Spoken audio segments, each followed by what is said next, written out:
friends, and welcome back to my channel. Today's video is another 5 meals for you, 4 dinners and a breakfast. It was a good week. We enjoyed everything, and I hope you guys enjoy it too. So let's get started. Okay, getting ready to make dinner for tonight. I have some chicken breasts out on my cutting board, and I am just going to pound them down.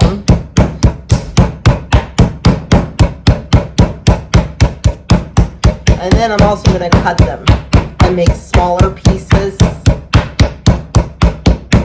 easier to work with.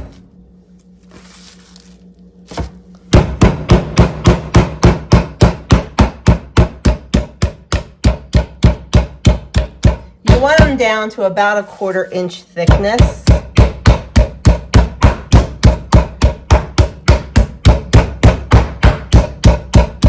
That way they cook more evenly and they're definitely more tender. So I'm going to go finish these last 2 and we'll be back. Okay, our chicken is all pounded down, and I'm just going to cut each piece now in half, just to make it easier to work with, and plus definitely better serving sizes.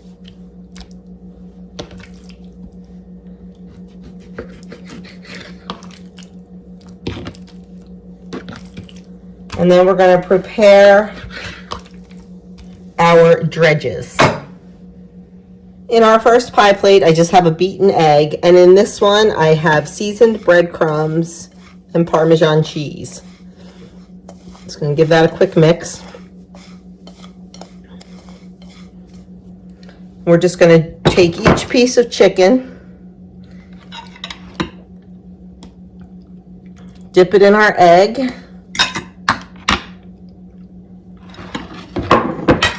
and then right into our breadcrumb and parm mixture. You're going to get a nice coating on it.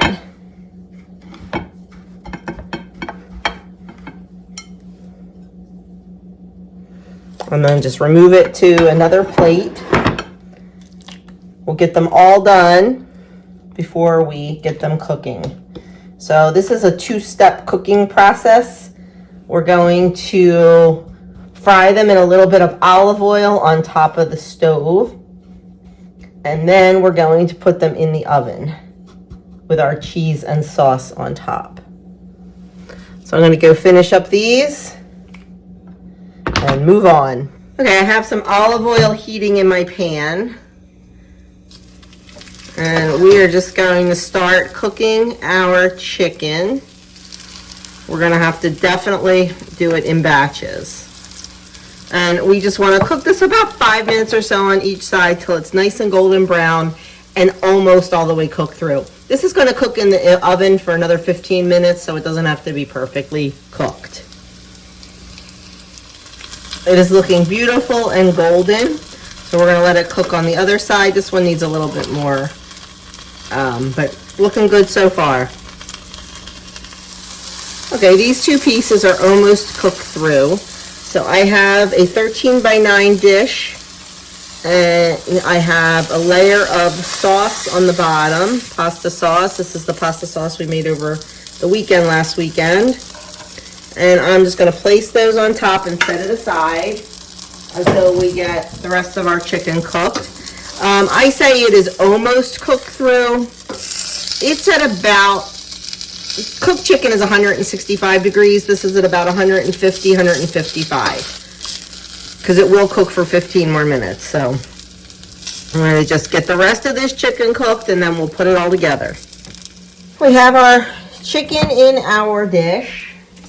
Like I said, I'm doing 2 separate dishes just because I don't want to overcrowd. Then we're just going to take a little bit of sauce.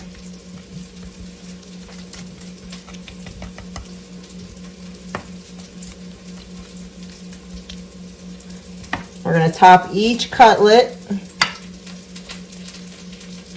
with sauce, and depending on how you like it, if you like a lot, put a lot. If you like a little, put a little.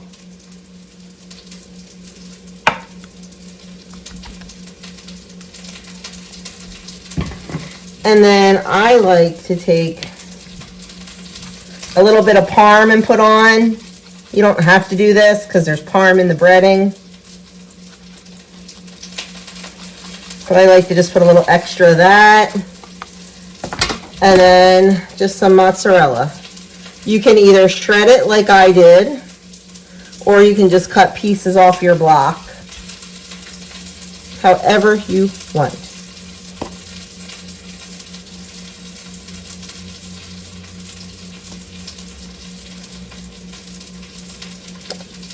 And then we pop it in the oven.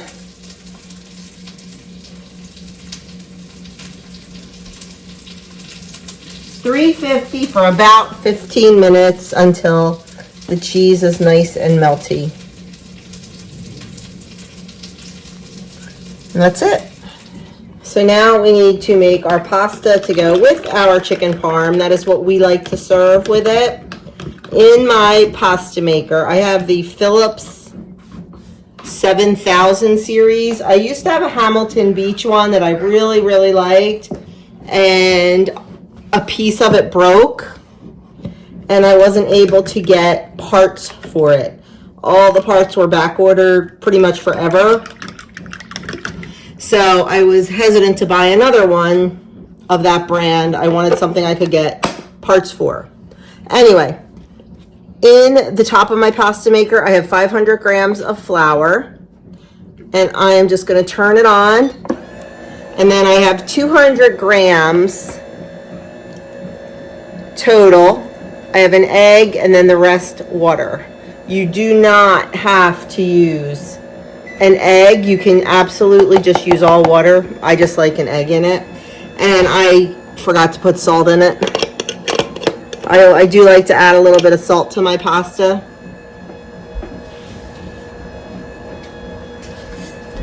So I am going to pause it and open up and throw some salt in. And then that is going to take 3 minutes to mix, and then it'll start extruding. And in less than 15 minutes, we'll have fresh pasta. Okay, here comes our spaghetti. So you decide just how long you want it, and then I use a knife and I just cut it right off. I was hoping to get the dishwasher done, but it's done so quick. Dishwasher emptied, but it's done so quick I didn't have a chance.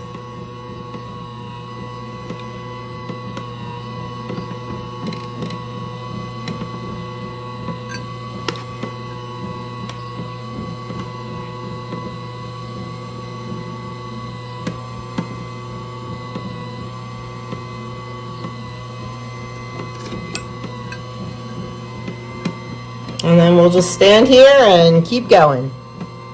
This is the longest part of the whole process.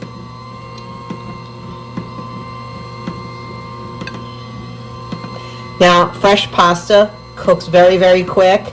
This will take about a minute to cook when you put it in the boiling water, or less, a minute or less. So I check it. The water doesn't even come back up to the boil. It basically cooks in the hot water, and it cooks fast. But it is absolutely beautiful, and it is going to taste delicious. Here is our beautiful chicken parmesan dinner. I ended up cutting a piece of that chicken in half for me because it was just, they were still so big. I'm sorry I didn't show you cooking the pasta. It just moves way too quickly. So there you have it.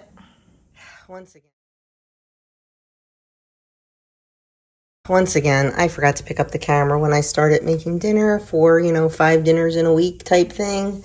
Because I was trying to get it done while babies were sleeping. Not going to lie. So tonight for dinner, we're having chicken yogurt enchilada bake. In my pot here, I already have my sauce made. I will link all the recipes down below. But to make the sauce, you just melt some butter, throw in some onion, let that cook. Throw in flour, let that cook. And then a couple cups of chicken broth. Let that thicken up, and then I added in a cup of yogurt and 2 4-ounce cans of diced chilies, and that makes this beautiful sauce. So now we're just going to put it all together. So the website recipe is different than what I'm going to do, but you'll get the gist of it. So about a third of the sauce in the bottom of the dish.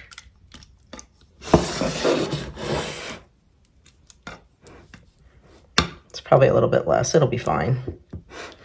And then the original recipe that I have on my website calls for corn tortillas dipped in water and cut in strips. I am not using corn tortillas because I do not have any corn tortillas. I am using flour tortillas. It calls for 12 corn tortillas. I'm just going to use a bunch of flour tortillas. I'm not even sure how many yet. This is one I used when I made a what are those things called? Crunch wrap. So we are just going to cut these in strips.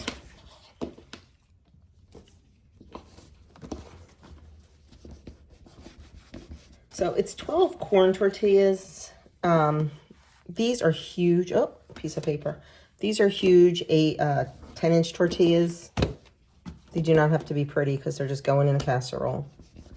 Not sure how many I'm going to need.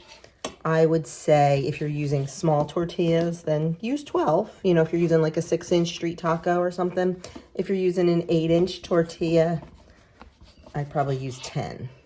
Okay, so we're going to take our tortilla strips and we are just going to scatter them over the bottom of the pan.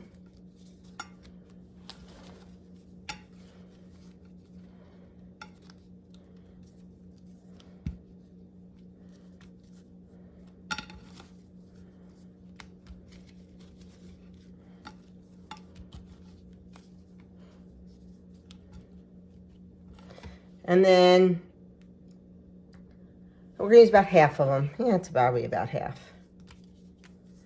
Then we are going to take our cooked and shredded chicken and put all that right on top. It says about 2 cups of chicken. This is probably more, but it is what it is. Casseroles are great because you don't have to measure. That's my feeling.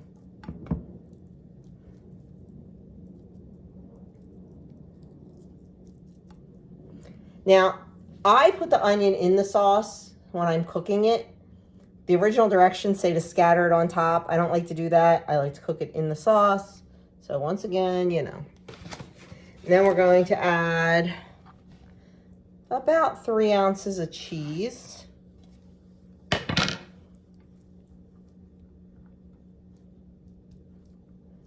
That's probably only about 2 ounces. I was in the middle of shredding the cheese when the last mama picked up and her kids were still sleeping, so I was trying to get dinner made. Okay, that looks good. We're gonna do more sauce.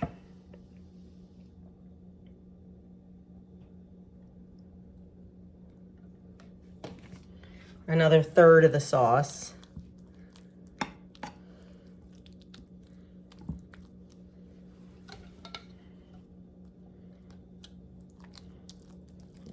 It smells so good. I love green chilies. Then we're going to put the rest of the tortillas on. The rest of the sauce on. And then the last of the cheese.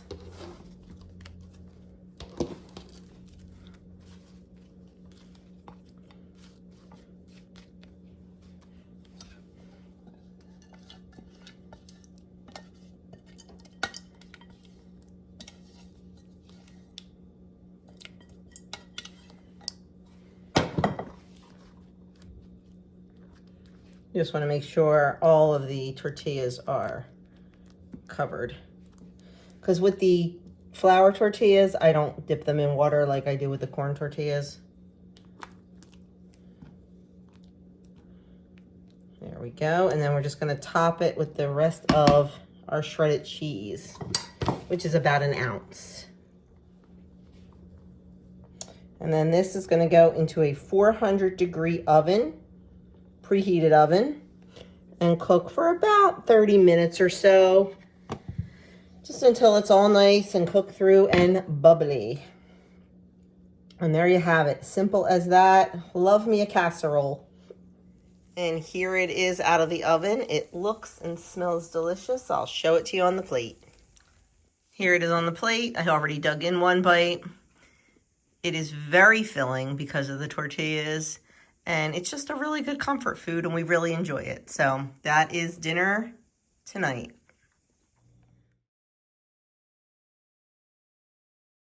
Hello, my friends. Tonight's supper is Impossible Cheeseburger Pie. This is a super old recipe off the back of the Bisquick box. And back when Doug and I were first married, I used to see patients late on Tuesday nights. I worked until like 8 o'clock. So it was Doug's responsibility to make it dinner that night. And I would say 8 out of 10 times, 9 out of 10 times, we had Impossible Cheeseburger Pie. So we joke around that this is Doug's specialty. So what I'm doing here, I have 1 pound of ground beef and I have 1 small onion chopped. I am just going to cook these together until the meat is cooked through. I have some salt and pepper on there. Then we're going to drain off the fat, put our Impossible Pie together, and start on our toppings. Okay, I have a deep pie plate here, deep dish pie plate, and I have it greased. And I'm just going to add in that cooked onion and ground beef, and I did drain it well.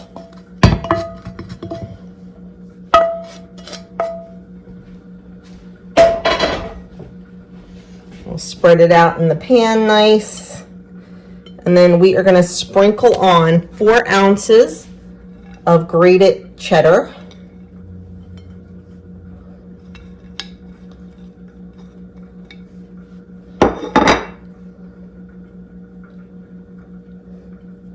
Then we're going to make our Impossible Pie mixture and pour that over the top. Okay, in a small bowl, we're going to mix a 1/2 cup of Bisquick. This is my homemade Bisquick. So easy to make. I have a video on it. I can link that down below or above or somewhere for you. So a 1/2 cup. And then we're going to do 1 cup of milk. I'm just going to use this 1/2 cup and do it twice. Just trying to use less dishes, my friends. And then we are going to add in 2 eggs.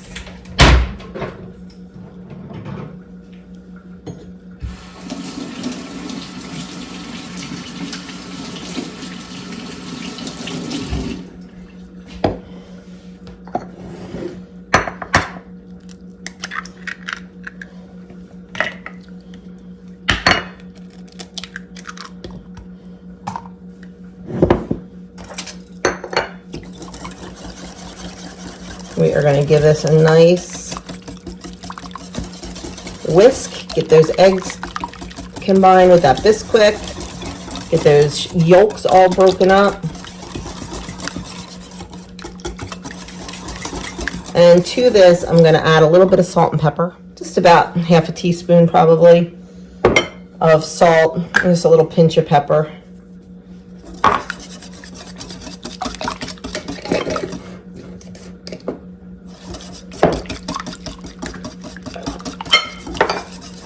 And then we are just going to pour this mixture right over the top of our meat and cheese. And what's going to happen is that liquid mixture is going to turn into our pseudo pie crust. Okay, that is going to go in the oven at 400 degrees for about 25 minutes until the knife in the center comes out clean. So we're going to just set that aside. Wait for our oven to get hot. And while the meat was cooking, I took the opportunity to chop up tomatoes, lettuce, and pickles. We like to take a slice of the Impossible Cheeseburger Pie, put it on our plate, and then top it with everything that you would top a cheeseburger with. The guys don't do raw, well, Doug and Adam do not do raw onions, so I didn't chop any of those. And there are onions in the meat mixture, so that'll be fine. And we also put ketchup and mustard on it. So this is all ready to go, and our pie will go in the oven. And here's what it looks like fresh out of the oven. And here it is plated up with some lettuce, tomatoes, and pickles for toppings, along with a little side of broccoli. Okay, getting started on dinner for tonight. Tonight we are having New England clam chowder. That is the white clam chowder, not the red. And we are starting with our Dutch oven and 6 slices of bacon that is diced. We are gonna let this cook. I should have had the pot hot, but I don't. It'll be fine. We're gonna let this bacon cook until it is cooked through and crisp. Then we're gonna remove it and leave the bacon grease in there. Okay, this is looking good. So we are going to just take this out of the pot and leave behind the bacon grease, because we're gonna cook the rest of our stuff in that. I'm coming, buddy. Somebody decided they were not going to take a super long nap today, so I have some help. Okay, that's good enough, I think. Now we're going to add in 1 cup of celery and 1 cup of onion that's been chopped, and we are going to let that cook for about 4 to 5 minutes until it starts to soften, become transparent, and get a little bit of browning on it.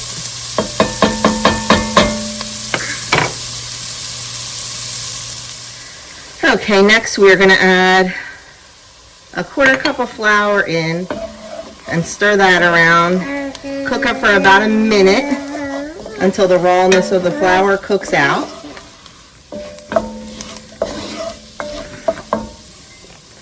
Okay, everybody's waking up. We got to be quick here. We are going to add 3 cups of chicken broth. We're going to add 3/4 cup of clam juice.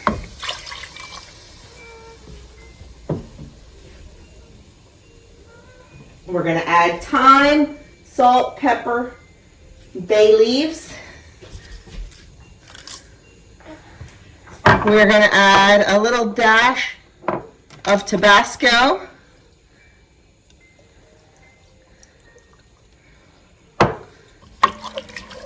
And we are going to add in our diced potatoes.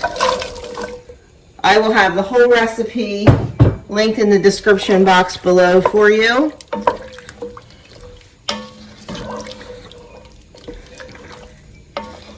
And now we are going to bring this to a boil.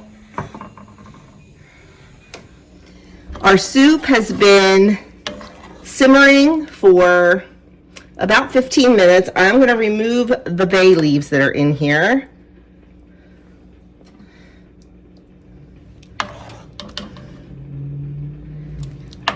We are going to add in our clams. This is 3 cans of minced clams. Give those a stir. And then we are going to add in a quart of half and half. I don't want my soup to separate or break, so I'm going to take some of my soup and put it into the bowl.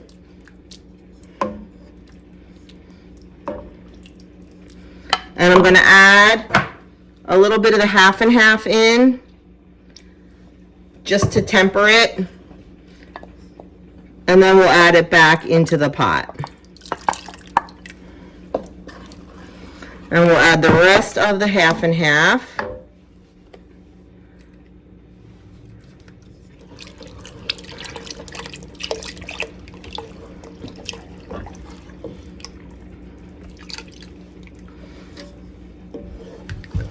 And then we're gonna heat that through back up to a simmer. And we're gonna let it thicken a little bit. At this point, or once it comes up and starts simmering, if you want a thicker chowder, which I'm sure I will, you can thicken it with some arrowroot powder or cornstarch and water, but we'll see what it looks like once it comes back up to a simmer. Here is our beautiful soup. I did thicken it a little bit. Did not show you that because baby was having a meltdown because, you know, I wouldn't let him play with a hot stove. Bad me. But anyway, there is our beautiful soup. I'll show it to you in the bowl and I'll let you know how it is. This is a new recipe for me. Here is our New England clam chowder. This, like I said, is a new recipe for me. So let's see what he thinks. Good. You like it? Very good, yes. Good. I haven't tried it yet, so I will give it a try. And the boys are both going to be late tonight, so they won't eat it till later. But here is dinner tonight, along with some sourdough bread. For that bacon we started the soup with, totally forgot to top the soup with it, but now there it is.